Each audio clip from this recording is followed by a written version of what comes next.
Thanks so much for joining us. We are ready and excited about what we hope will be a vibrant discussion on the power of work-based learning. My name is Jane Oates. I'll be serving as moderator today. I'm currently the Senior Policy Advisor for Working Nation, a nonprofit media entity that only talks about work. So I have talked about almost everybody on this webinar, and I hope they liked what I said, because if not, they'll be not answering my questions. At any rate, we really hope you'll engage. The whole purpose of this is to make sure we're demystifying work-based learning. We're telling you what the experts that are on this Zoom really know, and getting you some information. But your questions are the most important. We will not wait until the end. If you would use the chat feature, the Q&A feature, the chat feature, either one, and we'll look forward to. Jennifer, do you have some opening that you want to do? Do you want people to introduce themselves? The voice of God behind our Zoom here? Or not? I'll tell you to introduce yourselves. Those that are, there you go. Introduce yourself in the chat and ask your questions in the Q&A. And with that, I will start asking my panelists to introduce themselves. Marjorie's having, they I'm good lost now. all their internet. And she is such a champ. She's using her phone. So don't think she's in a disco lounge there moving up and down. She is really trying to make this work. Marjorie, thank you so much. And with that, I'd like you to start with your introduction. Sure. And we just got.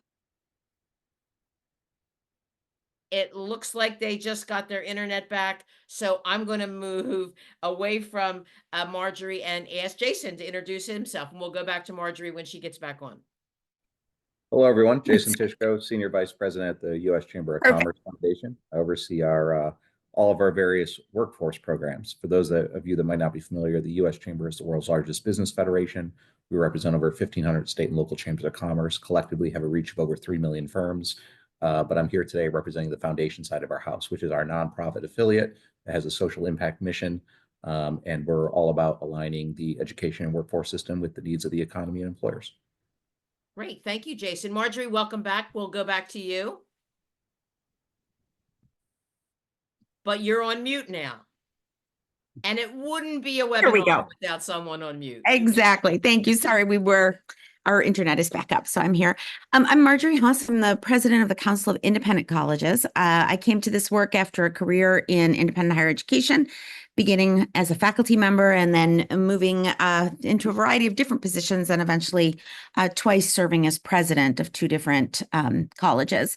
So I sort of look at these issues from a variety of perspectives. The Council of Independent Colleges is a member association. We have about 700 institutional members, collectively serving about just over 2 million students a year. And we really represent the sector of the smaller private colleges. Many of them have religious missions or women's colleges. We have a number of HBCU members. Very missions-focused institutions. All of them have a liberal arts component exhibited in their core curriculum and in the majors that they offer. And we provide a variety of services for them, including leadership development, institutional grants and support towards excellence. And then we also try to serve as the voice of the sector. Great. Thank you so much. Matt? Sure. Great. Thanks, Jane. Matt Waltz. I'm a senior vice president with CALE, the Council for Adult and Experiential Learning. We are a 50-year-old national nonprofit organization. We are a membership organization with about 5,500 individual members representing over 1,000 organizations. Many of those are 2- and 4-year institutions, as well as workforce organizations, workforce boards, employers, and others. Very happy to be here and be part of the call and really dive into some of the challenges that we're seeing. And happy 50th, by the way. I know I speak for everyone on the webinar and the panel when I say that. And finally, last but not least, our host. Dana, would you introduce yourself, please? Absolutely. Thank you, everyone, for joining us. And please keep introducing yourselves in the chat. It's fantastic to see so many champions of work-based learning and experiential learning and all the amazing work that we're so focused on here at Ripen, and of course, we're going to be speaking about today. For those who don't know me, my name is Dana Stevenson. I'm one of the co-founders and CEO of Ripen. And at Ripen, we partner with higher education institutions and workforce development organizations to really increase inclusive access to high quality, high impact work-based learning. And we do that through a number of different models, but what most people know us really well for is by connecting learners of all backgrounds and geographies to really employers of all sizes through skills-based, project-based experiences. Through this model, learners gain experience, professional connections, build social capital. They leverage that to land meaningful employment. And employers gain fresh insights from the next generation of leaders, and they build and diversify their talent pipelines for upcoming roles in their organization. So we launched our platform since in 2017. We have over 400 higher education and training organizations that we work with, over 8,000 different educators. We have a network of over 40,000 employers. But what we're really most proud of here is that we've delivered over 240,000 experiences through this model. And many of those are with the partners that we have on our panel today. So very excited to dive in. So I'm going to start the questions off with you, Dana, as well, because, you're looking, and by the way, I want to add in, thank you so much for introducing yourselves in the chat. It helps us know who's here so we can make sure the questions are resonating for you before you give me your own questions. But explain a little bit how you conceptualize these work projects. And because we have so many people from colleges, what's the role of the employer, of course, but what's the role of the colleges in this? How much work is it? How hard is it? Yeah, absolutely. So, well, I think what's really interesting is when most people think about work experience for students in higher education, we're often thinking about the traditional internship or co-op model. This is usually where a student will take a semester off, or over their summer semester will work, will learn on the job with an employer organization. We are huge believers in this model. We think it's absolutely fantastic. In fact, there's an enormous amount of research out there demonstrating how this is one of the highest ROI, highest impact experiences that a student can engage in throughout their education pathway. The challenge that I think many of us are experiencing out there, certainly students are experiencing out there, is that there's a supply and demand challenge. There's a recent report that came out from the Business Higher Education Forum that really focuses on this. I really encourage, I think it's called Internships Expanded. I encourage folks to check it out.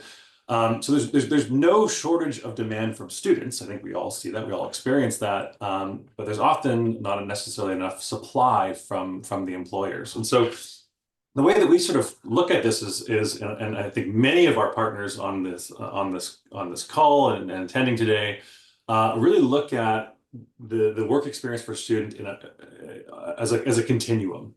And there's an entire continuum of different types of experiences that can meet the unique needs of the learner where they are in their academic journey. And that helps break down barriers for more learners to participate. That helps break down more barriers for employers to participate. So we really think about the continuum of starting with lower intensity, shorter duration, highly scalable experiences that could be even in the form of a simulation, that could be scaffolded up all the way to higher intensity, more autonomy, more room for teachable error experiences like the challenges and the project-based experiences that we're doing with EPIC, with the U.S. Chamber of Commerce and CIC and CALE, and many of the partners on the call today, all the way up to what we were talking about earlier, which is the more traditional internship experiences and even more structured programs like co-op. You've hit the nail on the head, Jane. These are difficult programs for higher education institutions to scale, to reach every single student, and most importantly, each every single student when they want them, at the times that they want them, how they want them in their education pathway, that both align with the learning objectives of the academic program, the student's career interest, and the business and talent needs of an organization. And so I think that's where this continuum really comes into place, is starting to think through how can more flexible approaches lead to a more scalable models of scaling these experiences in a cost-effective way that still deliver high quality, high impact outcomes for learners who are participating. I think I just heard a huge applause from everybody attending. You know, when you say high quality and scalable, it scares people, right? Because it definitely is a monumental task. So, you know, Marjorie, I have to go to you because you represent colleges, and maybe ask you a little bit about. I know you've done some projects with Ripen, but what have you seen that are really innovative things that your college, your member colleges are doing to try to get to this scalability question?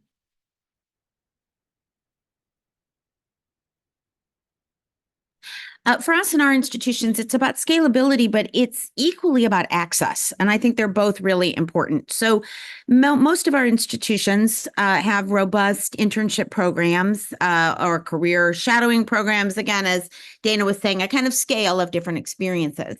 The challenge, however, is that many students are not able to access those programs even when they're available because they have to work for pay in the summer and the internships available are unpaid, or they need to be at home during the summer because they have responsibility to care for children or for their siblings or some such. So our institutions were really struggling with the access piece and the inequities that often arise in internship programs. I remember once talking to a CEO and with a group of students, and the students asked, well, what's the best way to get an internship? And the CEO said, oh, you should talk to your parents' friends. Well, I happen to know that students' parents were in prison, so that was probably not going to be a particularly helpful piece of advice. And what I really like about the Ripen project that we're doing is that it levels that playing field by introducing these work-based experiences in the classroom. It gives students who may not have elite connections, or students who may have a harder time paying for college and need to really use their time outside of class to work for pay, opportunity to have a robust work-based learning experience. And we're really finding that has been effective. Our hope is that, as Dana was saying, it's a launching pad to perhaps a next level of internship, other kinds of experiences. In our project, we have 25 institutions, each of whom have identified 5 faculty champions who are piloting the Ripen platform in a course.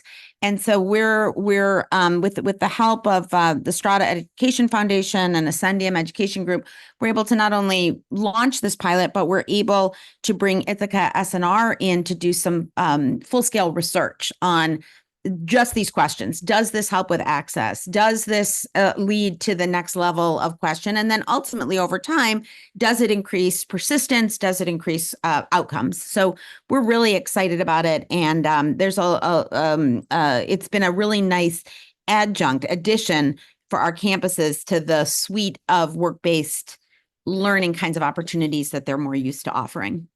That's great. And you know, you bring up so many things. Access is key. Affordability, like can somebody afford to do an unpaid internship, which seems Yes. immoral to me. That's judgmental. But time, you know, people who are caring for their parents or siblings or children, there's so many barriers. But Alexander just asked a question that I'm going to impose here on all of you for a second, and then I'll go back to some pointed questions to individuals. And that's, do you think the asynchronous model like Ripen answers any of these questions? You know, obviously the time. Do you think that's helpful? Do you think that works? And Jason, I want to pull you in here too. I mean, we're talking a lot about the individual. Does that work for business to have an asynchronous model? But all of you jump in on that one because I think Alexander's question is good. Does that help us scale? I might just very quickly add to that. I think it's helpful also in preparing students for what the new world of work will be like. Many jobs, including mine, require not just face-to-face. I do think we have to prepare students for face-to-face workplaces, and there are things you can't teach, et cetera, online. But all of us have to learn how to make use of these new technologies to do our work. So in some ways, it provides a very realistic example of at least what some pieces of work will look like and be in the future.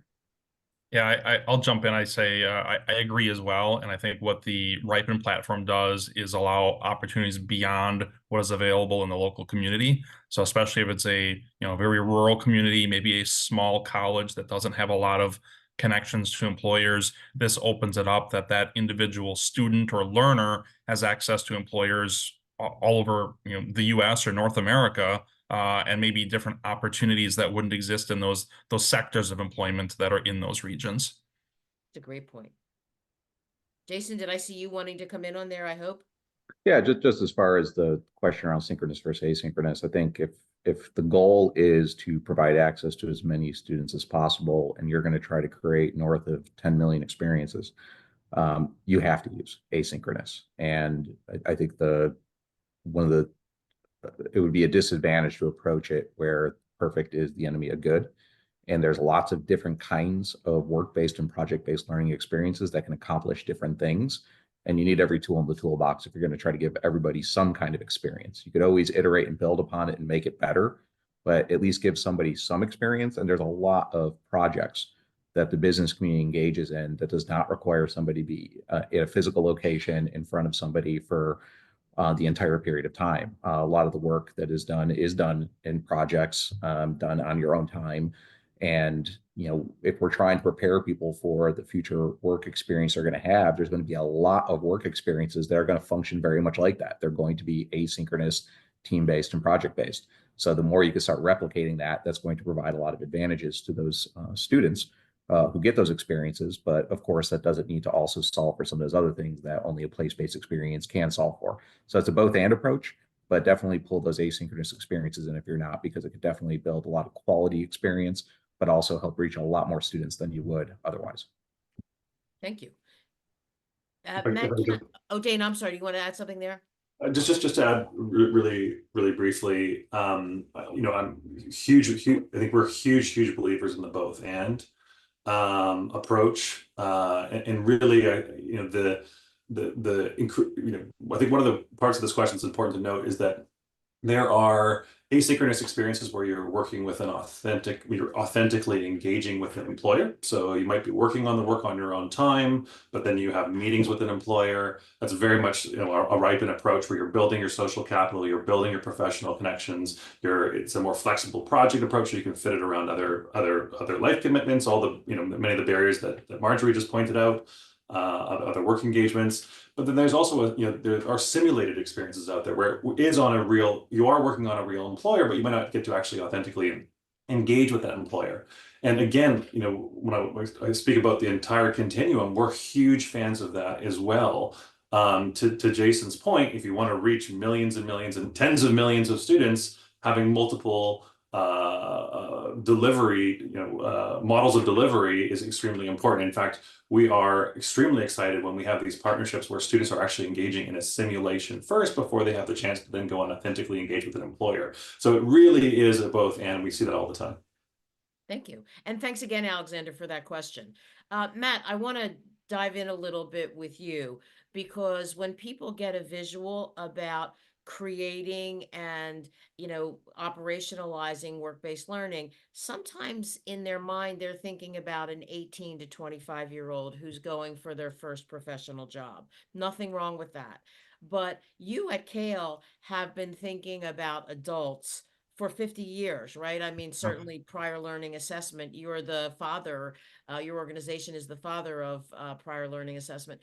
But can you tell me a little bit about how you're working at Kale to provide these high quality, accessible, work-based experiences for non-traditional students, for adult learners? Yeah, great, Jane. Really great question. And right, work-based learning as a whole is important, but the work that Kale does is much more centralized on those non-traditional students. So often this is adult learners, individuals that aren't in that typical 18 to 22-year-old range, and individuals, adult learners. I'm an adult learner right now. There's different responsibilities and different things that adults have to deal with. Most adult learners have a job. Sometimes that's a full-time job. They may have family responsibilities. They may have just other activities, like maybe they play softball on Tuesday nights, things that are different. Somebody that's working an 8 to 5 job, it can only take classes on evenings or weekends. Their availability is just different than a traditional student.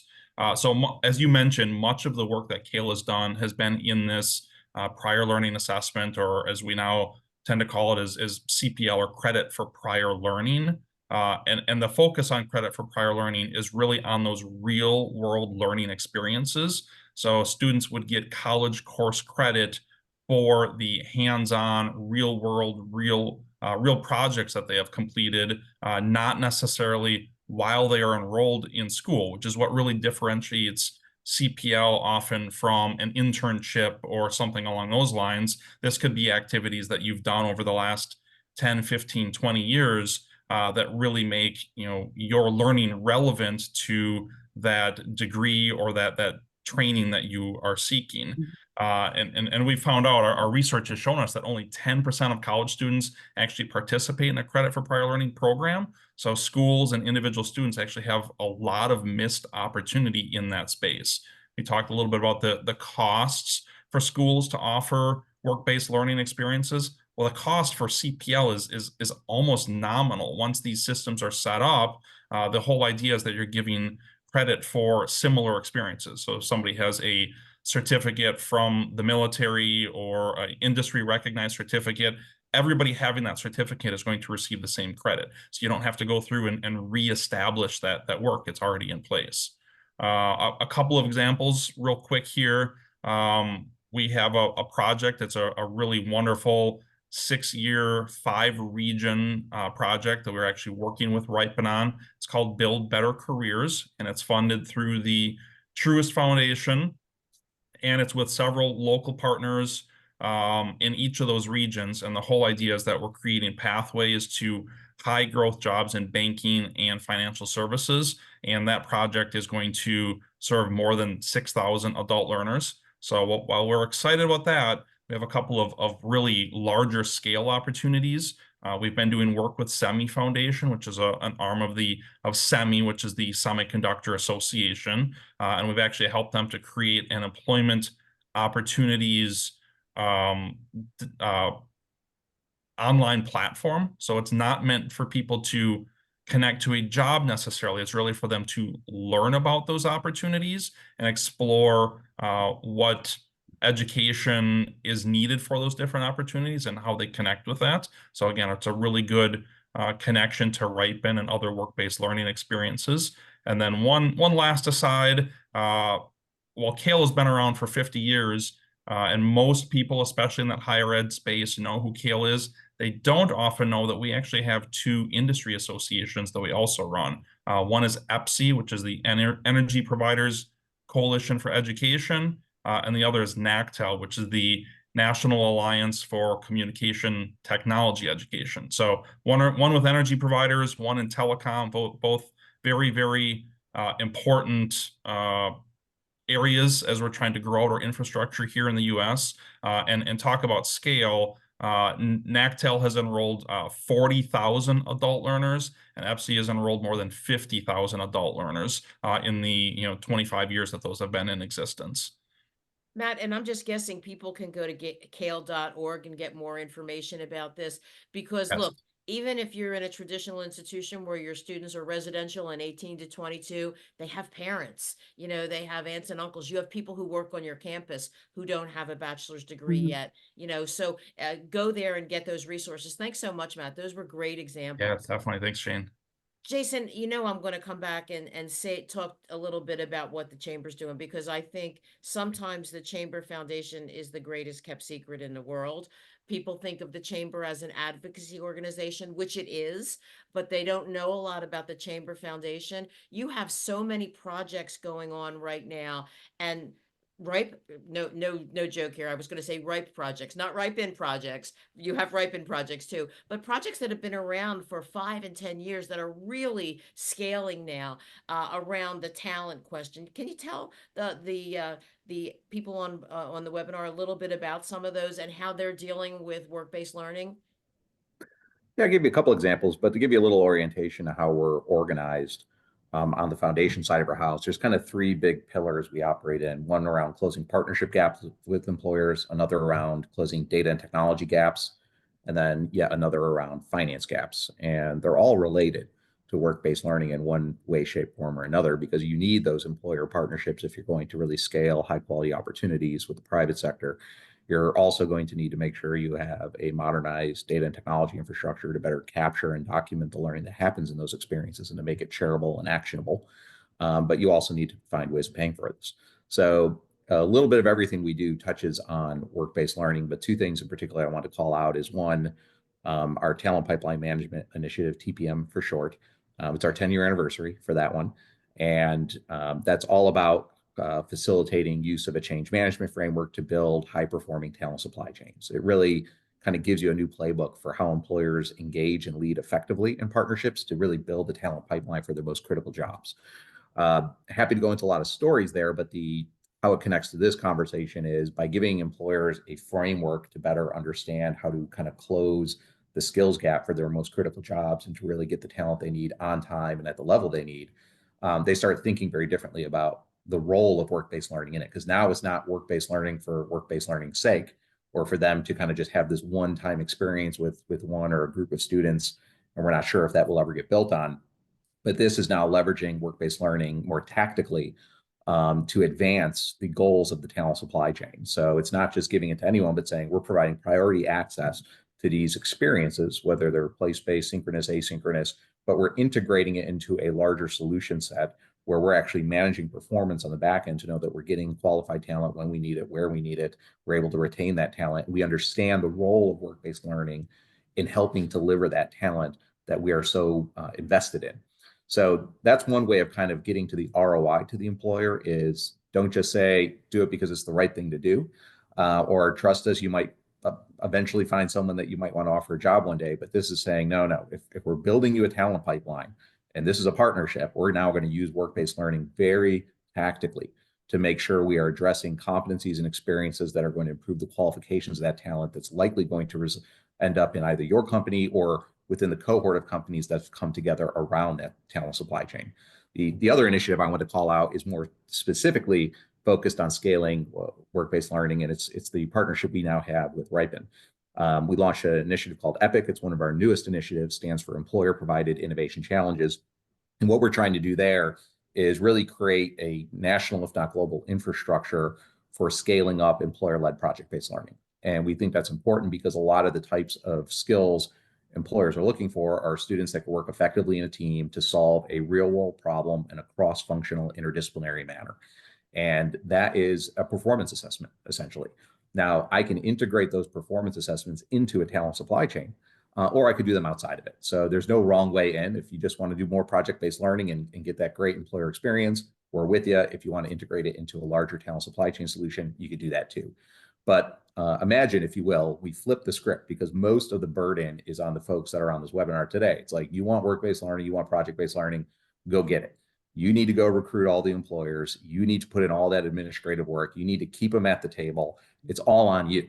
Well, imagine if you could flip that a little bit and say, okay, well, what if we had some business associations in our community that are really owning that role and responsibility, functioning as a clearinghouse, if you will, where they can aggregate challenges that are cultivated by one or more employers at a time and then distributed to a network of teams of learners who can engage in those challenges and get that high quality experience. So what could that look like? Imagine if we had 100 business associations providing 1,000 challenges to over 10,000 learners every year. And I think that's a low bar. But if we kind of create, much like we did talent supply chains as a service for companies, what if we now do project-based learning as a service and use tech infrastructure like Ripen offers to really help create economies of scale? But we're really trying to solve for that employer piece because employers should be the ones organizing these experiences and making them available, where you all could do what you do best, which is organize learners and get them to participate. But we're trying to build that new infrastructure in place to say there's a business opportunity here, and it supports not only career awareness, because a lot of students might not know what a company is all about, but they're interested in the problem that company's trying to solve. And it's a great way to get to know a company, get to know an industry, and just become aware of the opportunity that you might not have been aware of before. But you can develop very sophisticated real world projects that are in service of career preparation or development. So students that do have subject matter expertise, they're immersed in the pipeline and they want to show what they can do.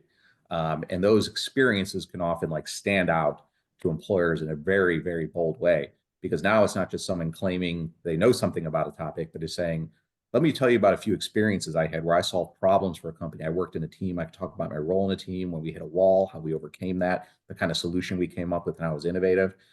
So that's what we're trying to do. And we're excited to try to create that employer infrastructure to really kind of scale these opportunities up. But there's lots of different ways of tackling it. And I'll just also mention that what we're doing at Ripen as well as part of EPIC is we're credentialing those experiences because we want to make sure that students walk away with something and are able to show that, hey, I've got a credential that's backed by the U.S. Chamber of Commerce Foundation. I worked on a real world employer challenge. I want to put that on my resume. I want to talk about that experience. But we're trying to create that signal that shows that the students did something special here and they have a story to share. So spoke long enough, Jane. I'll pass it back to you. No, not long enough, because someone has in the audience has a question. Does the U.S. Chamber, when you talk about these initiatives, work exclusively with American students? No, not necessarily. Our portfolio to date has predominantly been focused in the United States, but not exclusively. So we do have some of our talent supply chain partnerships outside the US. And we've not yet expanded EPIC outside the US, but we are very much open to that. So we tend to kind of sit with, we work with where we live, but we are definitely interested in getting outside the box. And if folks on this webinar are interested in helping us do that, I'd love to have that conversation with you. Well, it leads to the question, if folks on this webinar are interested in learning more about talent pipeline management, TPM, or EPIC, is there a website they can go to? Yes, I will pop the Chamber Foundation's website in the chat. But Perfect. if you search U.S. Chamber So you can go to Commerce the chat Foundation, to you'll find find that. it. Thank you, as you're putting more questions in. And then Tim had a question that's really a jump ball for everyone. And he wanted to know who's really doing this well? What colleges are really doing this well? What organizations are really doing this well? What businesses are really doing this well? So that people that are on the webinar could reach out to them to ask them very specific questions about how they're doing it, and could they kind of mentor them? We're happy at CIC to talk with folks that, have an interest in what we've learned. And we do work primarily with 18 to 22-year-old population, but certainly not exclusive. All of our institutions have returning learners, adult learners, et cetera. We found a couple things that are required to do this well in the context of a classroom experience that where the faculty member has selected projects for students to engage in. So a couple things we find is that you really do need to invest in the faculty development piece. Faculty members have been eager to do that. They find the platform relatively easy to use. Ripen has very good sort of instruction, et cetera. The next level, though, that we're finding is that the faculty member has to really think through how they're going to integrate it into the classroom learning. Some of the early results we're seeing is some students saying, it felt like these were two separate things. I was taking this class, and then over here I was doing this project. I need the professor to draw those links more. I need to understand better how they fit together. This is very familiar to those of us who were there in the early days of service learning, right? Where, you were having students in the community-based learning. We had to learn how you tie this together for students and help them see the connections. And I think there's work to be done here. So part of what I think the outcome of our project will be some advice about best practices for faculty to do that. The other thing that we're finding is it really helps to have a cohort of faculty engaged in this. We know that there is nothing that spreads a new pedagogy faster than peer-to-peer learning. No president, no administrator, nobody even in the teaching and learning center can say to a faculty member, this is a great thing to do in your class, and have it have the same kind of resonance as when a colleague says, I'm doing this thing in class and the students are on fire or the students are excited. And so really developing a cohort of faculty on a campus who have had an opportunity to experiment with this and can be evangelists for it, I think is going to be really important for making this available more widely on campuses. And we're finding that our faculty that are engaged do want to be those evangelists. But I would say, if you're thinking about bringing something like this into your curriculum, start small, pilot with some, great energetic faculty, and then let them be the sort of launch pad to broaden it throughout the campus. That's great. Anybody else want to get back to Tim's question about specifics? Will you name somebody, an employer, a college, somebody, an association? Well, I'll just jump in. Number one, like I referenced, our Build Better Careers project. You can follow that as it progresses, and We're working with Ripen on that. So really excited. We're in our third year, so 3 more years to go on that. But we're seeing a lot of results on the system side or cohorts of schools. So a lot of our work has been with independent or singular schools. We're seeing more as states are recognizing that work-based learning and credit for prior learning are really important. They're helping support their institutions. We saw a lot of this in Oregon very recently, where the state actually helped fund schools to be able to put systems in place.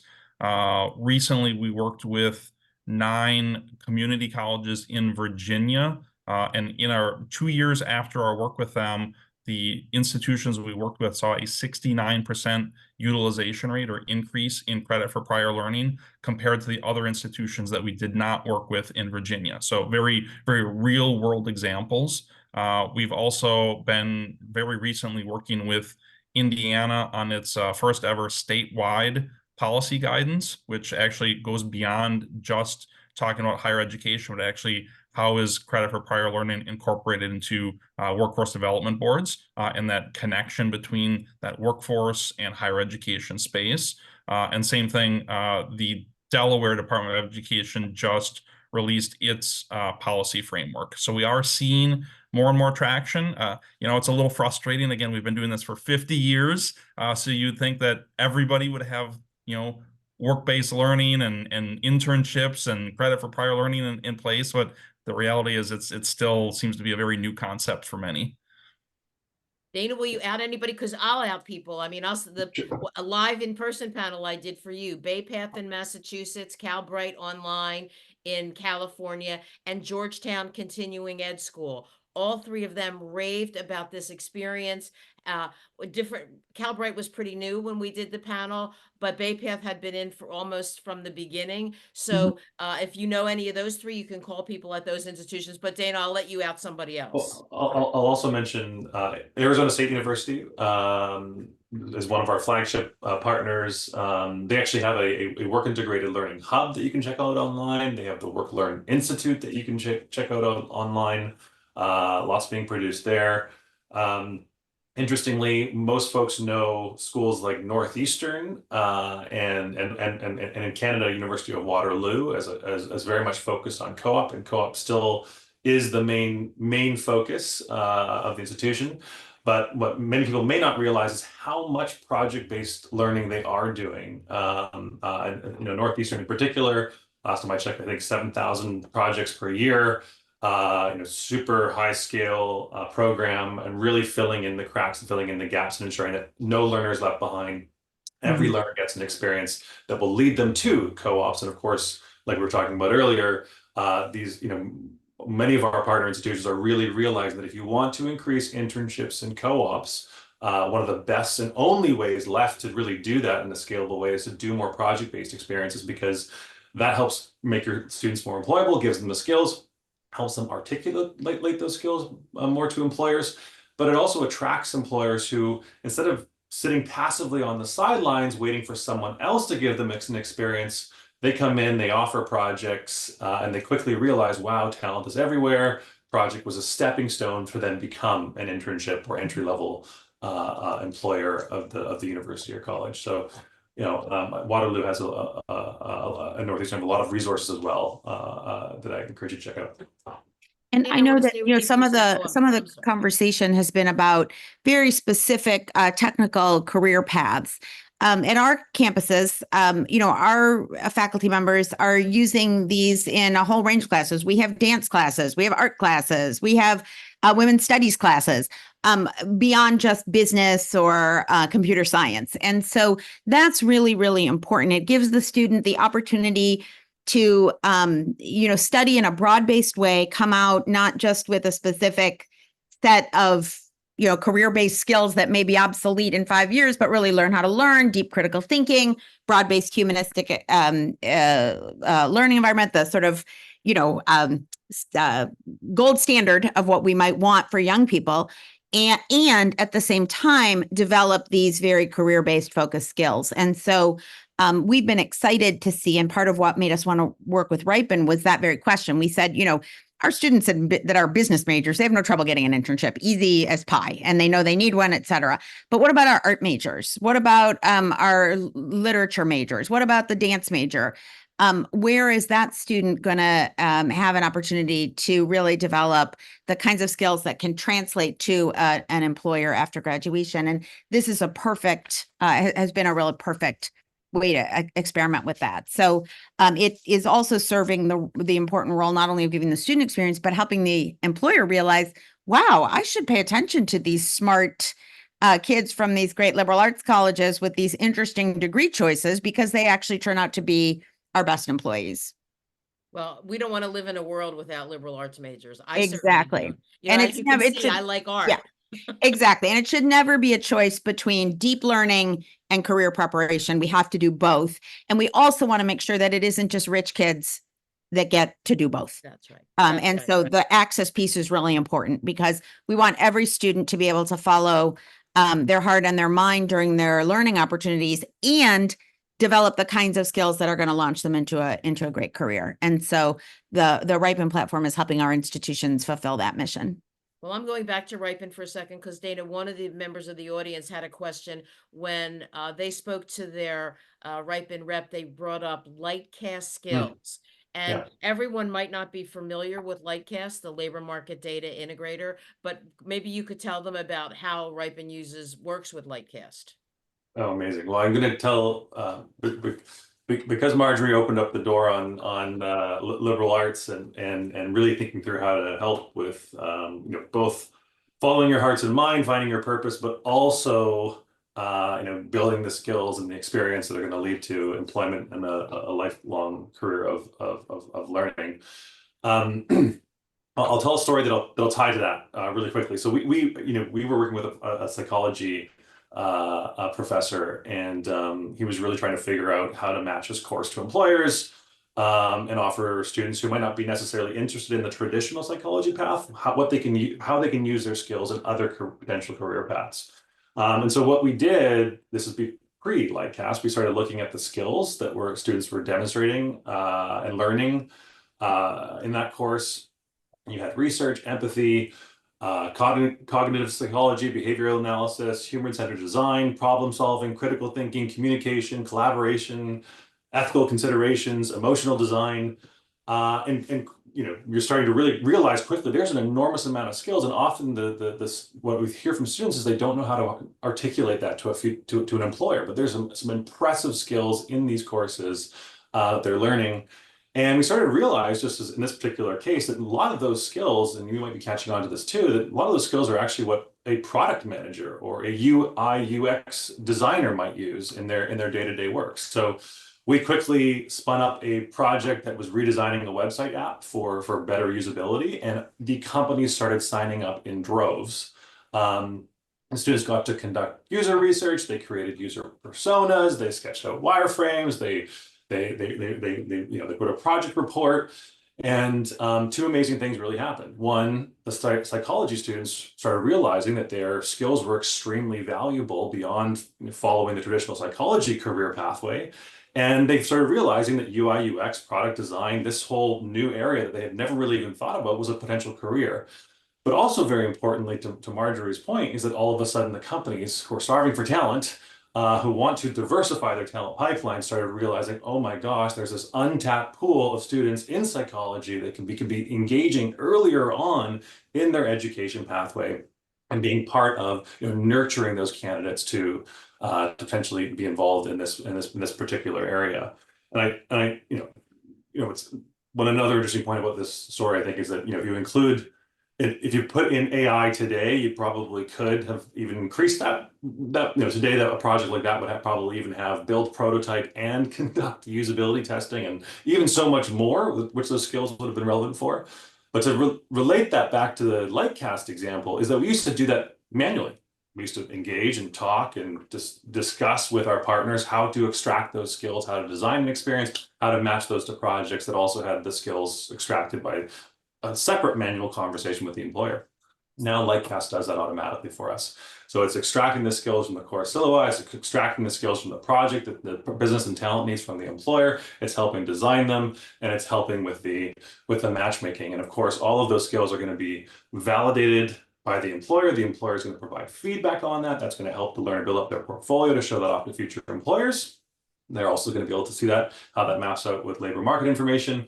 But it also, also very importantly, that is a feedback loop for the educator. Okay, I can see how employers are evaluating the skills that are being demonstrated in my class, and I can use that information to make sure that I'm maybe adapting my curriculum or adapting my project to know that I'm setting my students up for success when they graduate. Yeah, I think Hopefully, that's it's a good example. That's really important because these projects can't stay static. I mean, the world of business changes. And speaking of the world of business, Jason, somebody had a question for you. Does the U.S. Chamber Foundation work with high school students? Yes, we do. We have a lot of high schools that are part of our talent supply chains, and we also have about equal representation of high school students in the current iteration of the EPIC program. So we're trying to scale up these kinds of opportunities, not only for college students, but high school students as well. And we have every intention of moving into adult learners. So might be a future conversation point with Kale, but we'd love to kind of provide these similar experiences to incumbent workers interested in upskilling and reskilling. That would be a great connection. That lifelong learning piece, I think, is very important, as well as is the notion that, business has to have some skin in the game. Part of the, what we've seen over the last 20 years is a real pulling back of employers investing in the sort of professional development or the management track, right? It used to be you join the bank and you'd spend the first year being trained by the bank how to do that job. You were well educated, you were smart, they taught you the job. Now employers want to see even entry-level employers step in and be able to somehow do the job right away. Well, if they want colleges to take on more of that responsibility of providing specific job training skills, they have to provide resources to do that. It is really unfair to put all of that effort, all of the responsibility for paying for this on the student, when what we're trying to do is also provide a skilled workforce for employers. And so everybody needs some skin in the game. I do think students need to have some, but the employers need to. And then, of course, federal, local, state governments have to be willing to do their part as well. And when all that comes together,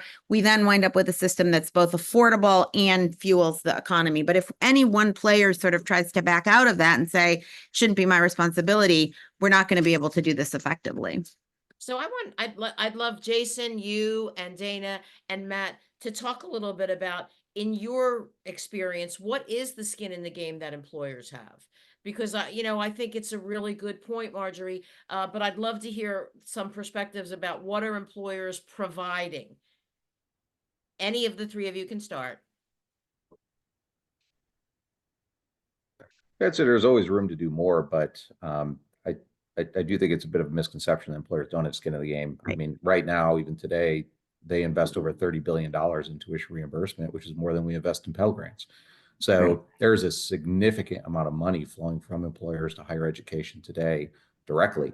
But there's also other opportunities where, like in our talent supply chain work, employers are willing to put a lot more in if they know that there's a real partnership that they're going to benefit directly from, and the data is there to back it up. So if you're wanting more of those work-based learning experiences, if you want priority access to jobs, you have to give something in return. And usually that's just flexibility, the ability to do a little bit more customized kind of training or to modify the curriculum.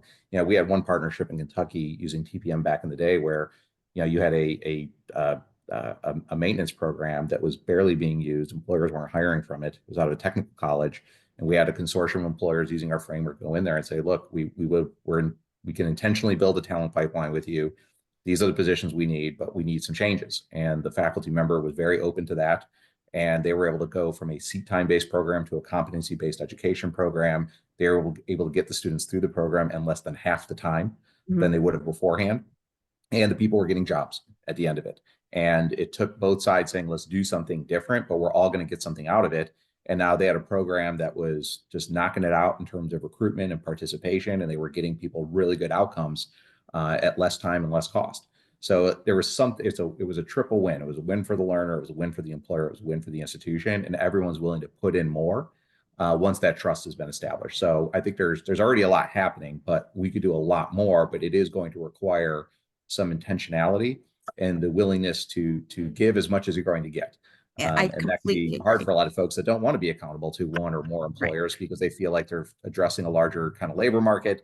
And it's easy to address a large labor market and you're accountable to no one. The minute Yeah. you actually have a partner at the table that's more than an advisor, but someone who's an end customer of your program, it changes the dynamic completely. I agree. And I think, we've seen, I absolutely agree with you that when you have that kind of collaborative, it works really, really well. And I have been president of institutions where we've set those kinds of partnerships up with local employers in particular. The challenge, as somebody said earlier, is for students at more rural institutions or places where there may not be the ability to create those immediate neighbor to neighbor partnerships. It can be more challenging. So that's where the Ripen platform is very helpful too. Yeah, and that's how we're trying to leverage Ripen through Epic is, get to a point where, you can have employers sponsoring projects within their local communities, but there's nothing stopping an employer on the East Coast to make a challenge available to students in the West. Students who would most likely never connect with that company anytime soon, but now have the opportunity to demonstrate their skills and capabilities through technology. So we think there's tons of potential there, and Ripen's the tip of the iceberg in terms of unlocking that potential. Yeah, I think it also, it gives students an insight into the multiple things that happen within a company. Students often, when they're thinking about where they want to work, they tend to think like customers rather than like from the perspective of the worker. So that, you want a job at FedEx or UPS? Well, I can't see myself delivering a package. Well, yeah, that's how you interact with them when you're doing that. But these are the largest logistical and, operations in the country. There's, hundreds of different jobs. There's HR, there's design, there's all sorts of things. And students often don't know that. So they often, I think, miss opportunities to meet with employers who may really have something that would be a great match for them because they're not aware of how multifaceted the kinds of roles you could play. And they also often are, excited by sexy names of companies or, Google or, something where they've heard of this. And, you may have a company that has incredible opportunities for work, would be a great launching pad for a young person to start their career at. But the student thinks, I don't know, they make corrugated boxes. How exciting could that be? Well, it might be very exciting when you see what you'd actually be doing. And so part of what I think this does is it gives students an inside look into the complex challenges and problems and opportunities for work in different kinds of industries that they may never have thought of. Matt, can You I ask were nodding about that, Matt. Do you find that too? I do. In fact, you referenced something that prior to Kale, a project that I worked on was looking at a construction project and all the jobs that go into that. Because, right, like you said, people just think of, oh, I don't want to be a carpenter. Well, all of the design engineer, the people that pull the permits, get all of the approvals, the different levels of all those, it's not just carpentry, it's all the trades, and then it's all those end use jobs. So what is it that's actually being built? Well, now we need to furnish the building, and then people need to work there. So love that, like real true career exposure tied to a real world operation. And I was just going to comment on two things. So number one, like Jason said, employers commit a lot for advancement. They pay a lot of the cost for tuition for their employees. But I think there's ways to look at that maybe from a little bit different perspective. Number one, how accessible are those dollars? If somebody is a full-time employee and they have a family, do they allow that employee flexibility in their schedule to access education? And is this tuition reimbursement, or are they fronting the cost of tuition? Because oftentimes, especially somebody that has a large family, maybe doesn't have the dollars to pay for that cost up front. So just little tweaks to the existing systems. And then one last thing, and then I'll let you comment, Jason. One last thing is, we didn't really talk about apprenticeship.